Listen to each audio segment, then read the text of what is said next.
안녕하세요. 포밀스쿨 입시 컨설턴트 백승한입니다. 오늘은 2028학년도 대입 준비 전략에 대해서 말씀을 드리도록 하겠습니다. 2022 개정 교육과정이 되면서 이제 올해 고등학교 2학년부터 2028학년도가 이제 시작이 됩니다.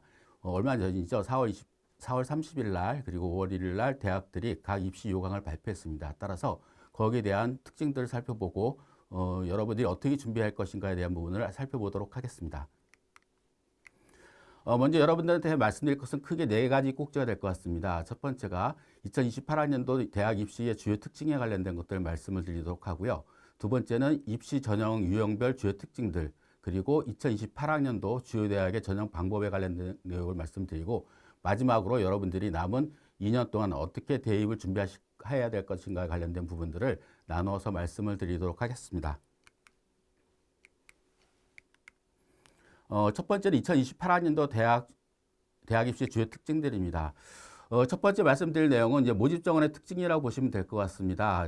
올해 이제 발표한 내용을 보게 되면은 예전에 비해서 수시 모집이 다소 증가한 상태고요. 그리고 정시 모집은 조금 축소된 상태입니다. 그래서 크게 변동은 없지만 일반적으로 수시 모집이 80% 이상, 그리고 정시 모집이 약 19.8%로 예년에 비해서 다소 감소한 추세가 보여지고, 역시 수시 모집이 대부분의 정시 모집보다는 많은 인원을 선발하고 있다라고 보시면 될 것 같습니다.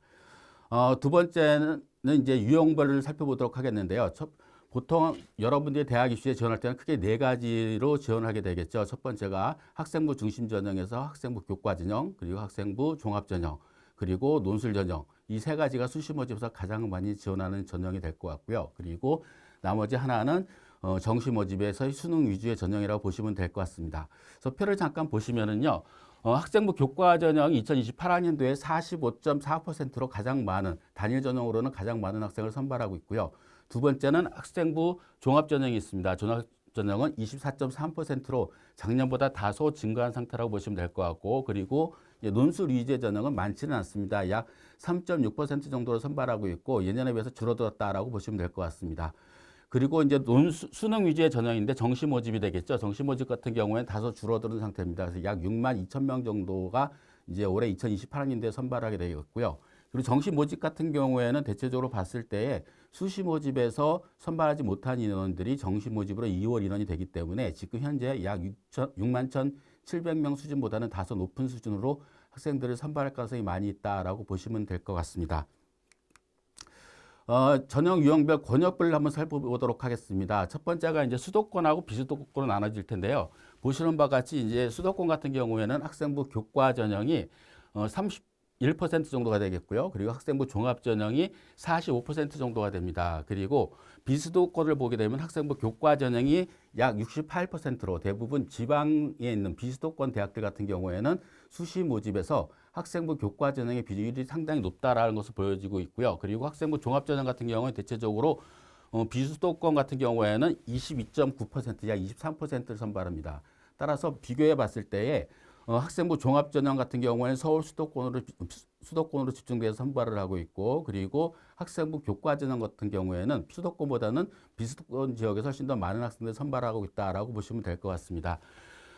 그 다음에 정시 모집을 한번 살펴보도록 하겠습니다. 정시 모집은 2028학년도에 수도권은 약 94% 정도로 선발하고 있고요. 비수도권은 89%, 그러니까 모집 정원은 대비가 되겠죠. 그래서 실제적으로 보게 되면은 약 2배 정도가 이제 수도권에 있는 대학들이 정시 모집 비중이 높고, 그 다음에 비수도권 같은 경우에는 상대적으로 굉장히 낮습니다. 그 이유는 이제 수도권 대학 같은 경우에 정시 모집이 30% 이상 의무적으로 선발해야 되겠고, 비수도권 같은 경우에는 정시 모집보다는 대부분이 학생부 교과 전형 위주로 선발하고 있기 때문에 정시 모집 인원은 대다수의 대학이 지역 거점 국립대라든가 일부 대학들을 제외하고는 대부분이 최소한으로 선발하고 있고 학생부 교과 전형을 선발하고 있다가 그 이월된 인원을 정시로 선발하는 경우들이 많기 때문에 실제로 현재 발표되는 인원보다는 실제 정시 모집에서 좀 더 많은 학생 선발 인원이 늘어날 것으로 예상이 되고 있습니다. 이 대학 입시 주요 특징들을 한번 살펴보게 되면요. 첫 번째가 이제 2028학년도에 고교학점제가 처음 시행되고 있고, 현재 우리 고등학교 2학년 학생들 같은 경우에도 처음으로 이제 올해부터 선택 과목을 선택을 해서 수강을 하고 있습니다. 그래서 이 선택 과목을 어떤 걸 선택하느냐에 따라서 굉장히 중요도가 높아지죠. 그리고 여러분들이 선택한 이 선택 과목들이 학생부 종합 전형이나, 그리고 뒤에도 나오겠지만 학생부 교과나 정시 모집에서도 일부 대학들이 학생부를 반영함에 따라서 어떤 과목을 선택하느냐에 따라서 굉장히 주요도가 달라질 수 있다는 것들을 염두에 두시고 지금 한 학기 지났지만 2학년 2학기, 3학년 1학기 때 선택 과목을 내가 진로와 관련된 어떤 선택 과목을 선택을 해야 될 것인가에 관련된 부분을 조금 진지하게 고민하시고 과목의 특성을 파악한 후에 선택하시는 것이 굉장히 중요하지 않을까 생각합니다. 두 번째 특징은 이제 통합 교과형 체제를 도입을 했습니다. 따라서 수능에서 국어, 수학, 탐구 영역 같은 경우에는 이제 선택 과목대가 모두 폐지가 됐습니다. 따라서 수능을 응시했을 경우에는 인문과 자연계의 구분이 없이 수학과 과학, 사회 구분이 없이 모두 다 동일한 과목으로 시험을 치르게 됩니다. 그래서 거기에 따라 유불리가 발생할 수 있고 지금 현재 정시모집 발표한 대학들도 봤을 때 거기에 맞추어서 다양한 방식으로 학생을 선발하려고 노력들을 많이 하고 있습니다. 따라서 이제 통합 교과가 체제가 되면서 가장 중요한 과목으로 대두되는 것들이 아마 수학이 되지 않을까 생각이 듭니다. 특히 상위권 학생일 경우에는 상위권 대학들이 수학에 대한 비중을 상당히 높게 반영하는 경우들이 많이 있기 때문에 수학에 대한 것들을 좀 많이 준비를 해야 될 것 같고요. 특히 통합교과적으로 실시되고 선택 과목이 폐지가 되기 때문에 자연계열 학생들 같은 경우가 상당수 의약학계를 지원하는 상위권 학생들이 의학학계를 지원하는 경우들이 많이 있기 때문에 문과 쪽으로 지원하려고 하는 학생들보다는 상대적으로 수학 과목에 대해서 성적이 월등하게 뛰어날 가능성이 많이 있습니다. 따라서 문과 쪽으로 지원 학생들 같은 경우에는 상위권 대학 같은 경우에도 예전에 비해서는 수학에 관련된 점수라든가 그런 비중이 약간 낮아질 가능성이 있기 때문에 그걸 염두에 두고 준비를 하셔야 되지 않을까 생각을 합니다. 또 세 번째는 이제 학생들이 수시 모집에 지원할 때 가장 민감하게 볼 수 있는 대목인데요. 학생부에서 내신 성적 반영이 9등급 체제에서 5등급 체제로 변화가 됐습니다. 따라서 학생부 교과라든가 그리고 학생부 종합전형에 지원했을 때 잣대가 되는 예전의 입시 결과 자료가 2028학년도에는 크게 의미가 없어질 가능성이 많아지고 있습니다. 물론 각 입시 기관이라든가 뭐 서울교육청, 부산교육청, 광주교육청 이런 공교육에서도 5등급제로 변환했을 때 9등급과 비교 관련된 내용들이 분석 자료가 많이 나와 있긴 하는데 그것도 모두 다 예상치고요. 아직도 아무도 시험 해본 적이 한 번도 없는 제도이기 때문에 상당히 입시가 혼란될 가능성이 상당히 많이 있습니다. 그래서 대체적으로 일단은 학생부 등급이 5등급제로 되게 범위가 넓어지기 때문에 세분화되지 않고 넓어지기 때문에 일단 우리의 인원수를 비교해 봤을 때에 상위권에 도전하기 위해서는 일단 내신 성적이 예년에 비해서는 높아야 된다. 그러니까 1, 2등급대에 들어가 있는 성적대를 많이 받아야지만이 원하는 대학에 지원할 가능성이 상당히 많기 때문에 내신에 굉장히 신경을 많이 써야 되지 않을까 생각합니다. 그 네 번째는 정시 모집에서 일부 주요 대학에서 학생부를 반영을 하고 있습니다. 즉 학생부를 반영할 때 서울대처럼 정성평가, 즉 학생부 종합전형평가죠.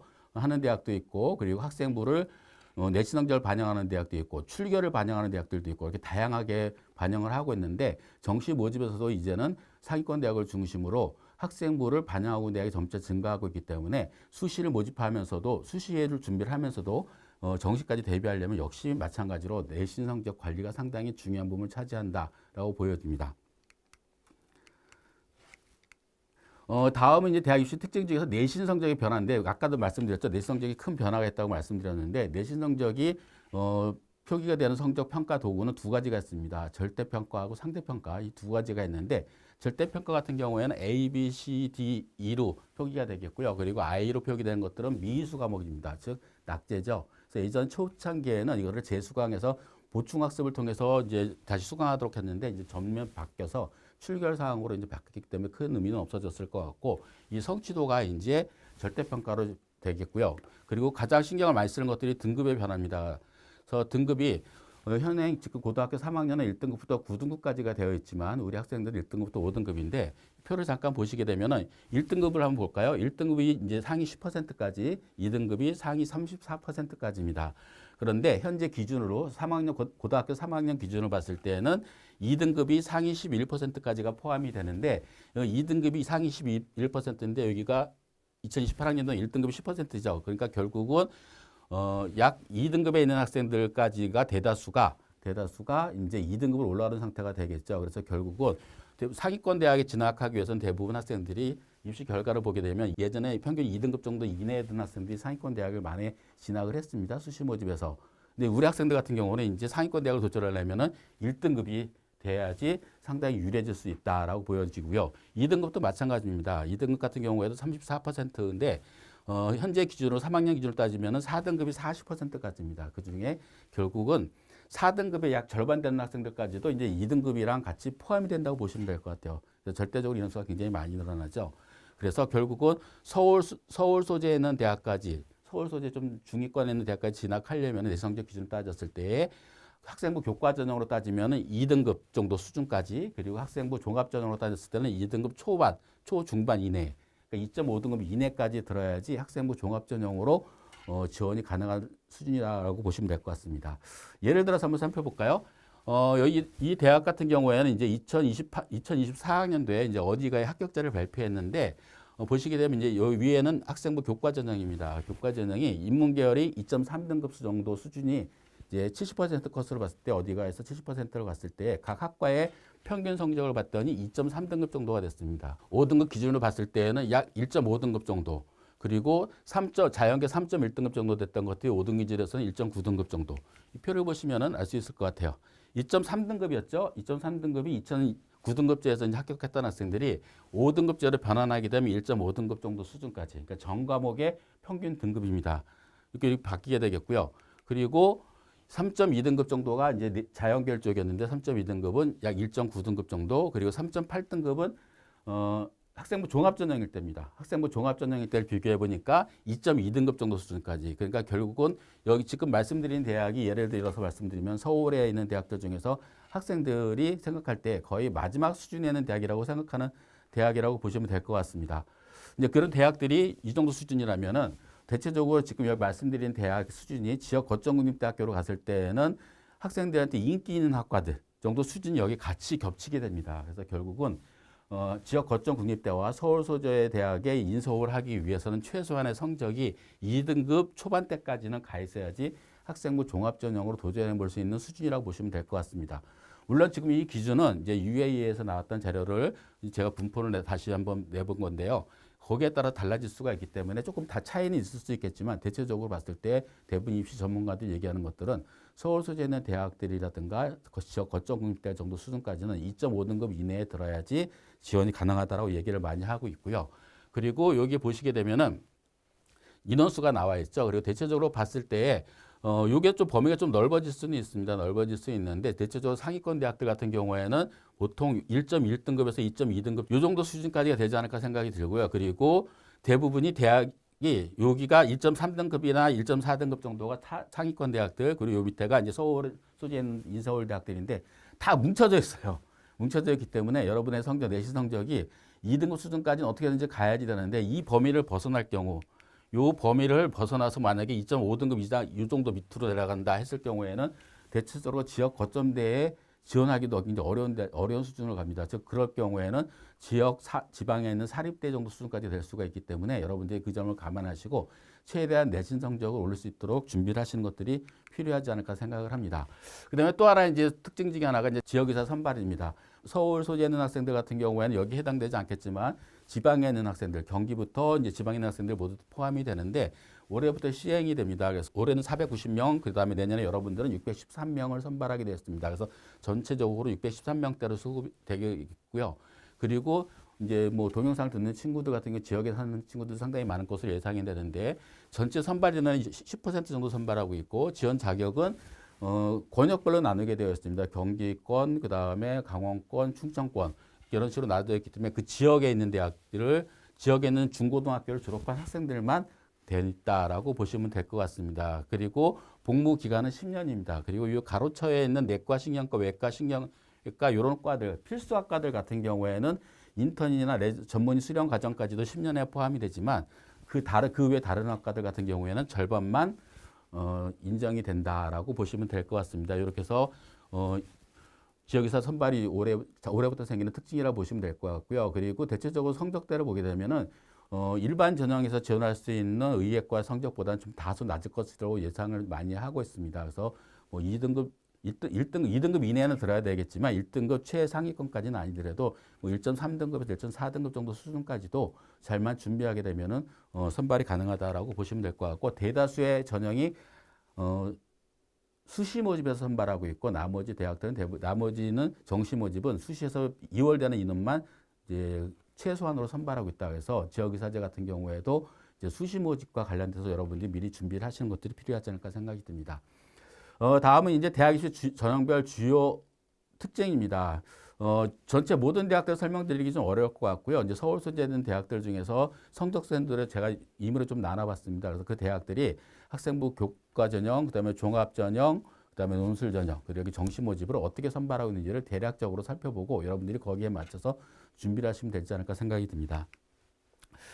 이제 먼저 주요 특징을 보면 크게 아까 말씀드린 대로 이 네 가지가 있죠. 학생부 교과, 종합, 논술, 정시 이 네 가지가 있는데 이제 학생부 교과 전형 같은 경우에는 이제 내신 성적 위주로 주로 이제 많이 선발하게 되겠고요. 그리고 일부 대학들이 정성 평가를 하고 있습니다. 고려대학교라든가 경희대학교라든가 건국대학교라든가 이런 대학들이 학생부 교과 전형에서 정성 평가를 반영하고 있다. 그리고 수능 최저를 반영한다. 그러니까 수능 최저가 초기에 2028학년도 것들은 이제 2022 개정 계획 과정이 되면서 작년에 발표되면서 대체적으로 수능 최저가 좀 높아질 것이다라고 예상을 많이 했는데 그렇게 높아지진 않고 오히려 낮아진 대학들도 상당히 많이 있습니다. 높아지진 않고 작년 수준과 비슷한 수준거나 혹은 낮아진 상태이기 때문에 조금만 준비를 한다면 여러분들이 큰 어려움이 없을 것이라고 생각이 드는데 대체적으로 이제 우리 재학생들 같은 경우가 수능 준비를 잘 안 하기 때문에 수능 체제에 대한 부담이 큰 부분이 있다고 보시면 될 것 같습니다. 그래서 학생부 교과는 일단 내신 성적이 가능하다 그러면은 수능 공부에 좀 집중을 해야지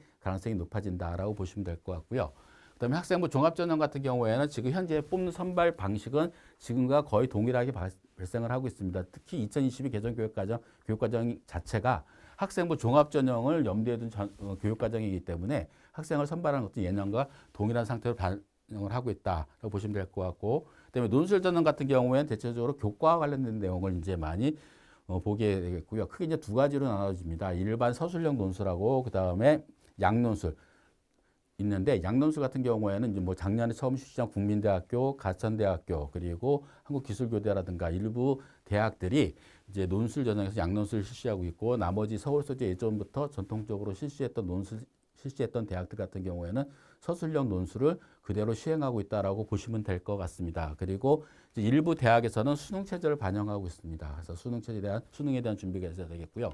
그다음에 정시 모집은 이제 수능 성적 갖고 선발하는 전형이 많은데 이제 상위권 대학들을 중심으로 일부 대학들이 이제 교과 성적 정량 평가하는 대학도 있고 정성 평가하는 대학들, 즉 정성 평가는 학생부 종합 전형 평가가 되겠죠. 그리고 이제 정량 평가는 내신 성적을 반영하는 대학들, 그리고 일부 대학들은 출결을 반영하는 대학들도 있습니다. 그래서 이런 대학들이 있기 때문에 좀 여러분들이 살펴보셔야 되지 않을까 생각이 듭니다.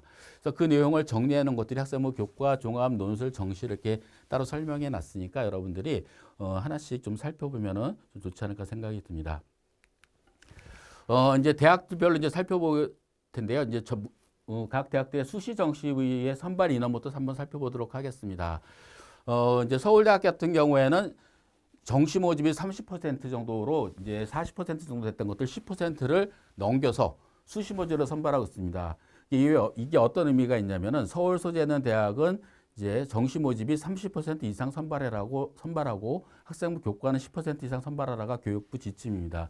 그런데 서울 소재 주요 16개 대학들 같은 경우가 이제 40%까지 선발하도록 되어 있었는데 서울대학교가 이제 올해 이제 과감하게 수시 모집 비율을 30%로 다운시키고 수시 모집에서 학생부 종합 전형 인원을 약 9% 이상 선발을 늘려놨습니다. 그래서 처음이에요, 올해. 그래서 서울대학교 실시한 게 그래서 서울대학교 같은 경우에는 수시 모집 위주로 이제 학생을 선발하는 것들이 작년보다 훨씬 높아졌다라고 보시면 될 것 같고, 그 외에 서울 주요 대학들 같은 경우를 보게 되면 대체적으로 수시 모집 같은 경우에는 거의 연세대학교도 마찬가지로 돼 있고 나머지 대부분 30%대에 가 있고, 좀 이제 과감하게 했던 대학들이 서울대, 연세대, 한양대, 국민대 16개 대학이 없었기 때문에 30% 그냥 되어 있고 나머지 대학들은 거의 비슷한 수준으로 선발을 하고 있습니다. 그래서 최상위권에 있는 학생들 같은 경우는 이제 서울대학교, 그다음에 연세대학교, 그리고 한양대학교가 이렇게 선발하고 있기 때문에 조금 정시에 지원하려고 하는 학생들 같은 경우에는 수능에 대한 준비가 조금 더 철저해야 된다. 예년에 비해서는 조금 경쟁력이 높아질 가능성이 있다라고 보여집니다. 그리고 이제 전형별로 보게 되면 이제 학생부 교과 전형이 있습니다. 이제 학생부 교과 전형을 살펴보게 되면은 서울대학교는 학생부 교과 전형이 없습니다. 유일하게 전국에 있는 대학들 중에서 서울대만 학생부 교과 전형이 없고요.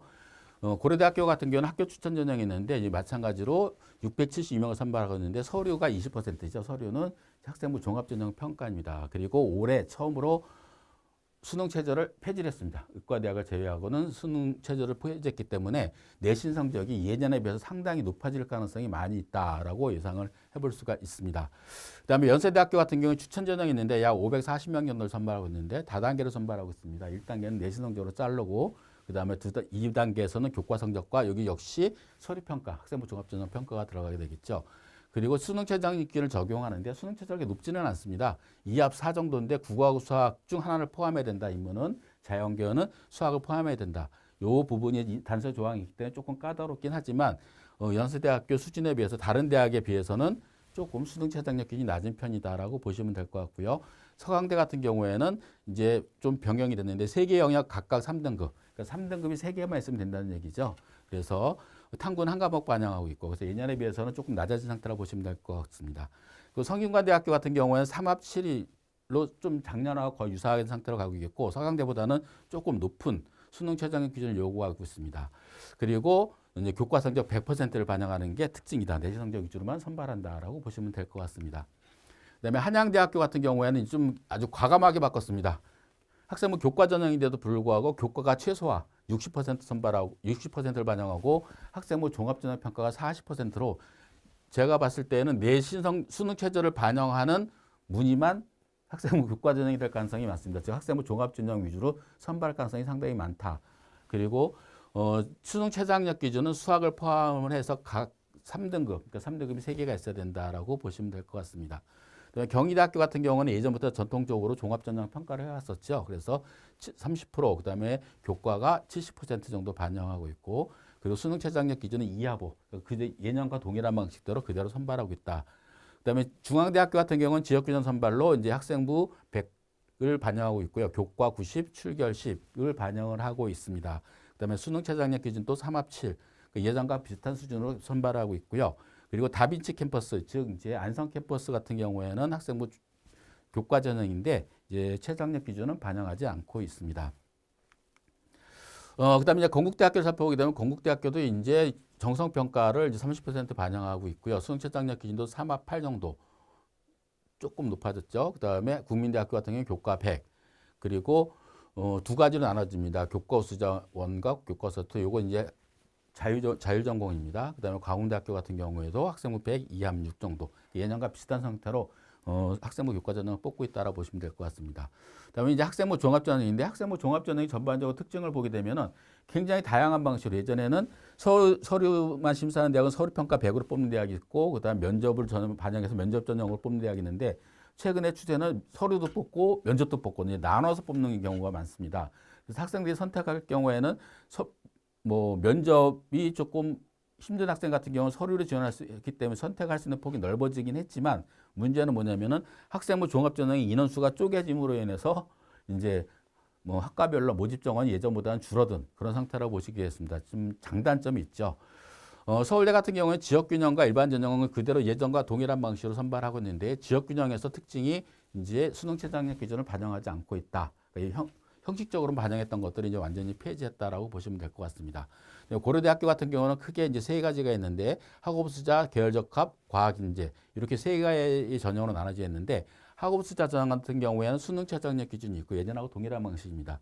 그리고 계열적합성은 서류 100%로 서류 심사로만 하고 있고 수능 최저가 없고요. 그다음에 과학인재도 이제 1단계 서류, 2단계에서는 1단계 성적과 면접으로 선발하면서 수능 최저가 없습니다. 그래서 고려대학교 같은 경우에는 학생부 종합전형이라고 하더라도 학업수자 전형 같은 경우는 수능 최저가 있고 나머지는 수능 최저가 없는 전형이다라고 보시면 될 것 같습니다.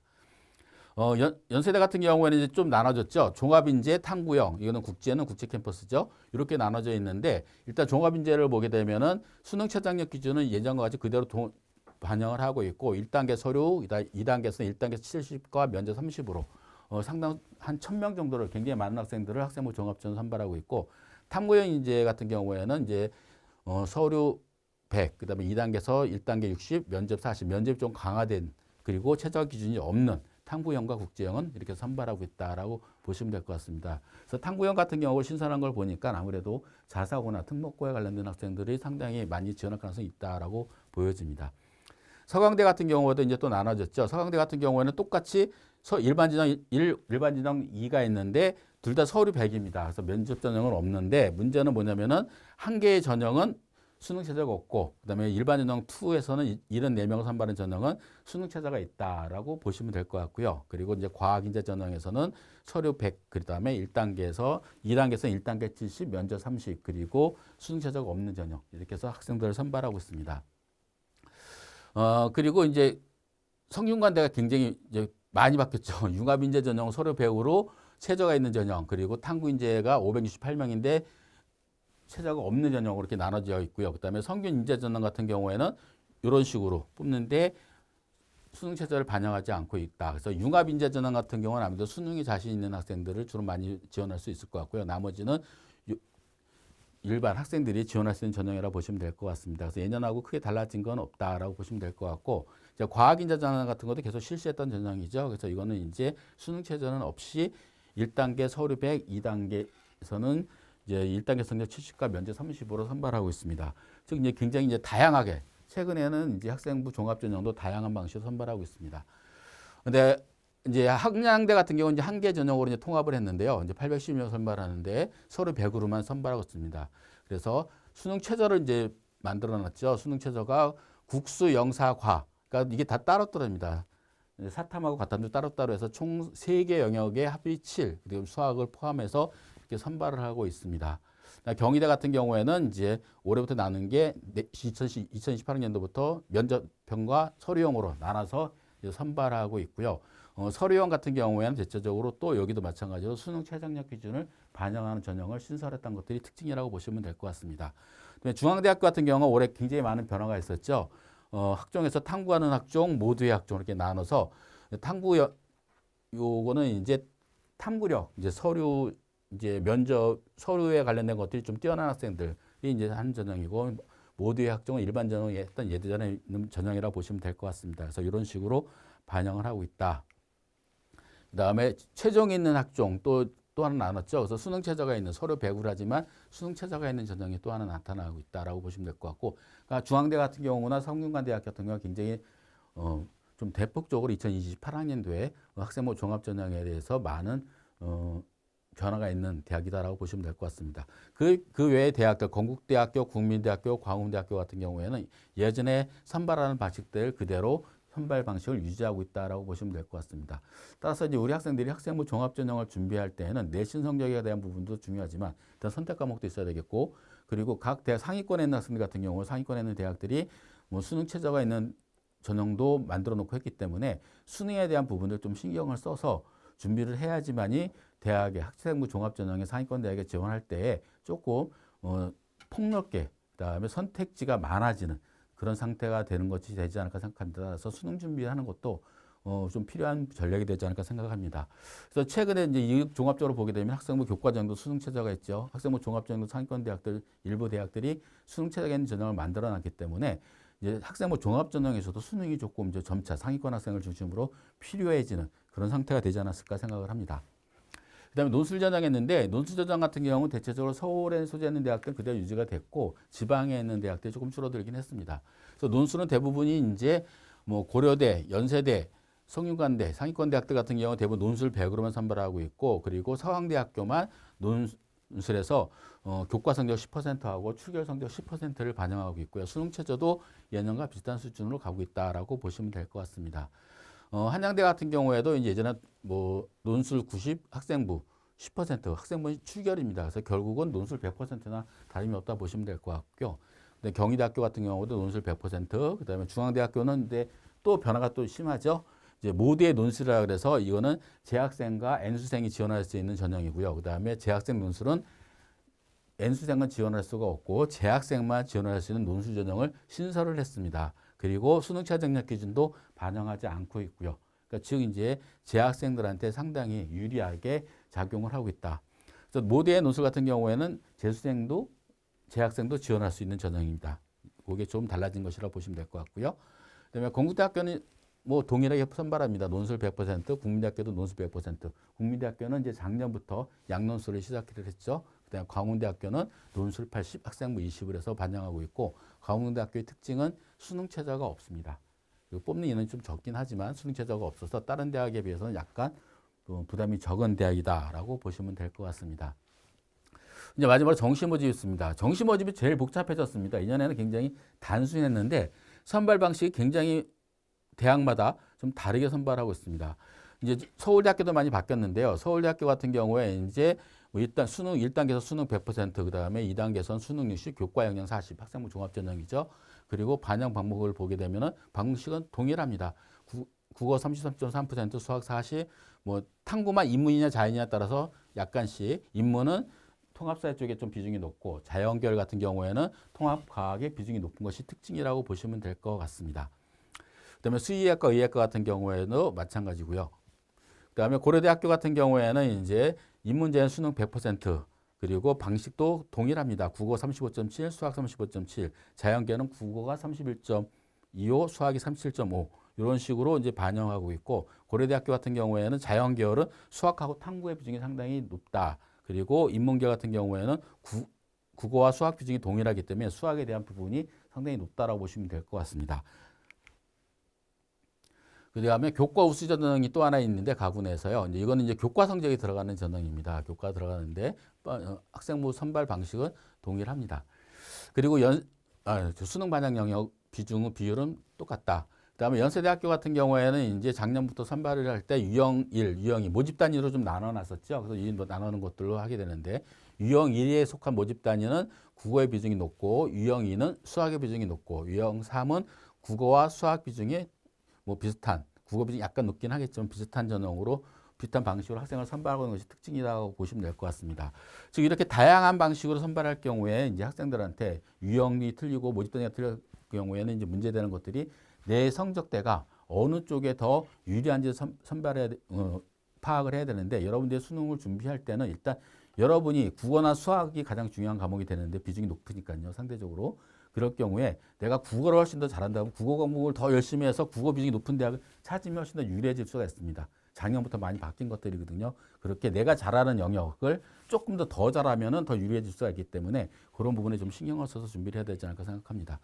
서강대학교도 작년과 비슷한 방식으로 선발합니다. 유형 A와 유형 B가 있는데 이제 틀린 게 이제 유형 A는 표준 점수, 유형 B는 백분위 점수를 반영하는 게 특징이고요. 그리고 유형 A는 표준 점수를 반영하는 전형 같은 경우에는 수학 비중이 높고, 그다음에 유형 B 백분위 반영하는 경우는 국어의 비중이 높습니다. 그래서 요거를 이제 선택해서 내가 유형 A로 갈 것이냐 B로 갈 것이냐는 여러분이 선택은 아니에요. 여러분이 비교를 해봤을 때 내가 국어 점수가 높냐 수학 점수가 높냐에 따라서 지원할 경우 대학에서 알아서 뭐 유리한 대로 해주는 거니까 그건 걱정하지 않으셔도 되는데, 일단 내가 잘할 수 있는 것들은 최대한 잘해야지 반영 비중에 따라서 달라지기 때문에 유리할 수 있다라고 보여집니다. 성균관대학교 같은 경우에는 이제 자유전공 사회과열 글로벌 A 융합학부 같은 경우에는 국어 수학에서 우수 영역 순으로 하고 있고요. 그 다음에 의상학과 자연계열 반도체공학 약학과 같은 경우에는 이제 국어 수학과학 영역 순으로 이렇게 나눠지게 되어 있습니다. 좀 다양하게 선발하고 있고요. 그리고 일반 전형 같은 경우에도 이제 나군이죠. 나군 같은 경우에는 국어 수학, 그다음에 인문과학에서 이런 부분들이 좀 바뀌는 부분들이 있습니다. 몇 가지가 예전에 비해서 그것만 약간 신경 쓰시면 된다라고 보시면 될 것 같습니다. 다군에서도 선발하고 있는데 다군도 마찬가지로 이제 우수 영역 순으로 하는 것들이, 국어 수학은 이제 우수 영역으로 하는 것들이 많이 있기 때문에 이런 방식으로 선발하고 있다. 좀 다양한 방식으로 이제 많이 선발하고 있다라고 보시면 될 것 같습니다. 그다음에 한양대학교 같은 경우에도 유형 A, 유형 B 이런 식으로 나눠져 있습니다. 그래서 영역 순으로 국어, 수학 순에서 우수한 영역을 순으로 더 많이 비중을 높이 주고 있죠. 그래서 아까 말씀드렸던 것처럼 상위권 대학들 같은 경우는 내가 잘하는 과목들을 조금 더 잘 봐야지만이 더 유리하게 내가 반영할 수 있는 전형으로 갈 수 있다라고 보시면 될 것 같습니다. 중앙대학교 같은 것도 굉장히 복잡해요. 그러니까 여러분들이 보시면 지금까지는 이건 알 필요는 없는데 이렇게 유형 A, 유형 B로 선발하고 있기 때문에 아까도 반복해서 말씀드리지만 내가 잘할 수 있는 영역들을 최대한 성적을 높여서 열심히 공부해서 수능 성적이 올려놓는 것들이 상당히 유리해진다라고 보시면 될 것 같습니다. 그 다음에 중앙대 같은 거 또 하나 설명드리는 게 수능 8구가 있고 수능 6구가 있어요. 수능 8구는 수능이 89%, 그다음에 67은 수능이 67%, 그다음에 서류는 학생부 종합평가가 33%가 들어간다는 것들입니다. 그래서 이게 차이가 있으니까 여러분들이 이제 내가 유리한 것들이 어떤 것들이냐. 수능 성적이 조금 떨어지지만 서류 평가의 비중이, 서류가 내가 굉장히 잘 준비한 학생이라면은 이제 학생부를 반영하는 전형에 지원해 보는 것도 하나의 전략이 될 수가 있습니다. 그래서 중앙대학교 같은 경우가 바뀐 게 굉장히 많은데 굉장히 많은 전형을 만들어 놨기 때문에 학생의 선택폭이 굉장히 넓어졌죠. 넓어졌는데 단점은 아까 말씀드린 대로 전형이 많아지면은 모집 단위의 인원수가 선발 인원수가 다 쪼개지기 때문에 학생의 인원이 내가 지원할 때에 급격하게 경쟁이 올라갈 수도 있는 상황이 될 수도 있다라고 보시면 될 것 같습니다. 그게 장단점이라고 보시면 될 것 같습니다. 경희대 같은 경우에도 이제 가군과 나군에서 선발하고 있고요. 그 다음에 학생부가 10% 들어가는데 학생부는 교과 성적하고 출결 봉사가 포함이 되어 있습니다. 그래서 인문계열 중에서 인문과학 같은 경우에는 국어 비중이 높고요. 그다음에 사회과학 같은 경우에는 국어하고 수학의 비중이 높고 탐구의 비중이 조금 높은 상태라고 보시면 될 것 같습니다. 그리고 자연계열 같은 경우에는 수학의 비중이 높다라고 보시면 될 것 같습니다. 그다음에 건국대학교 같은 경우에는 이제 두 가지로 나눠지는데 가군대학원은 수능 100%고 이제 다군에서는 교과 성적이 정성평가로 10% 이제 학생부 종합전형평가가 되겠죠. 들어가겠고요. 그리고 유형 A, 유형 B로 나눠서 반영을 하고 있다. 그리고 보시게 되면 정 계열 A와 B 모두 적용 후 높은 점수를 반영해 주겠다. 아까도 말씀드렸던 것들이죠. 대체적으로 이런 식이다. 지금 앞에 말씀드린 대학 중에서 연세대학교만 유형 A, 유형 B, 유형 1, 2, 3이 모집 단위로 나눈 것들이고 나머지 대학들은 유형 A, B로 나눠지는 것들은 대체적으로 내 점수가 유리한 쪽으로 많이 반영해 주는 선택해서 해주는 전형 대학들이다라고 보시면 될 것 같습니다. 국민대학교 같은 경우에는 자유전공이 굉장히 많이 늘어났죠. 자유전공이. 그래서 인문 같은 경우는 국어 40, 자연계열은 수학 40. 그러니까 인문은 국어 비중이 높고 자연계열은 수학 비중이 높은 그런 대학이다라고 보시면 될 것 같습니다. 그다음에 강원대학교 같은 경우도 가나다가 있는데요. 또 수능 100%를 선발하고 있고요. 마찬가지로 이제 예전과 동일한 방식입니다. 자연계열은 수학이 40, 인문계열은 국어가 35%로 반영하고 있다라고 보시면 될 것 같고, 그리고 전통적으로 수학의 비중이 큰 데이죠. 경영, 경제, 빅데이터 같은 경우에는 수학과 국어의 비중이 높은 대학이다라고 보시면 될 것 같습니다. 이렇게 해서 이제 서울대에 있는 주요 대학들 한번 이제 성적대별로 살펴봤는데 정시 모집 같은 경우는 이제 전형이 수능 반영 영역 비율이라든가 이런 것들이 굉장히 다양한 방식으로 예전에 비해서 훨씬 더 다양해졌기 때문에 우리 학생들이 조금은 거기에 좀 신경을 써야 되는데 내가 수준에 어느 정도 수준까지 갈 수 있는 대학이냐를 모의고사 가지고 판단을 내렸다 그러면은 일단은 내가 유리하게 반영하는 영역, 내가 제일 잘하는 것들을 많이 반영해 주는 대학이 있으면은 그 영역에 대한 것들을 조금 더 신경을 써서 수능 준비를 해야지만이 정시 모집을 대비할 수 있지 않을까 생각합니다. 그래서 마지막으로 이제 대입을 준비할 때 이제 크게 네 가지 방향이 있는데 하나씩 설명을 드리면은 첫 번째가 진로 방향의 설정입니다. 왜 그러냐면 2022 교육 과정 자체가 좀 진로에 대한 것들이 중요도가 높아졌고요. 그리고 대학들이 학생부 종합전형이나 그리고 정시 모집에서 일부 대학들이 정성평가를 하면서 선택 과목에 대한 중요도가 상당히 높아졌습니다. 그래서 진로 방향 설정에 따라서 여러분들이 어떤 과목을 선택하느냐가 정해질 수가 있겠죠. 그래서 선택을 할 때에는 내가 무슨 과 이렇게 생각하지 마시고 계열별로 문과 쪽이라 그러면은 인문과학, 사회과학, 경상계열 이런 쪽으로 왔을 때 내가 어느 쪽이 난 유리할까? 그러면 인문과학이다. 그러면 인문과학 쪽으로 인문과학 선택되는 수 있는 것들이 뭐 어문계열, 그다음에 철학, 지리학 뭐 이런 과목이 되게 있죠. 그래서 사회과학 계열 이렇게 나눠서 큰 범위로 해야 하는 것도 좋겠고요. 그다음에 직업도 마찬가지로 내가 어떤 직업을 갖겠다 그러면 거기가 직업과 관련된 계열을 선택하면 되니까 좀 선택할 때 광역 범위로 좀 넓게 해서 준비라는 것도 좀 필요하지 않을까 생각하고요. 두 번째는 학생부 관리입니다. 학생부를 여러분이 철저히 관리해야 되는데 아까도 앞에 시작할 때 말씀드렸지만 수시 모집 비율이 80% 이상 되기 때문에 학생부에 대한 부분을 여러분이 열심히 잘 준비해 놓지 않으면 수시 모집에 전하기가 상당히 어렵습니다. 따라서 제일 중요한 게 일단 교과 성적은 잘 챙겨야 되겠고요. 그다음에 두 번째가 비교과 관리 과목들입니다.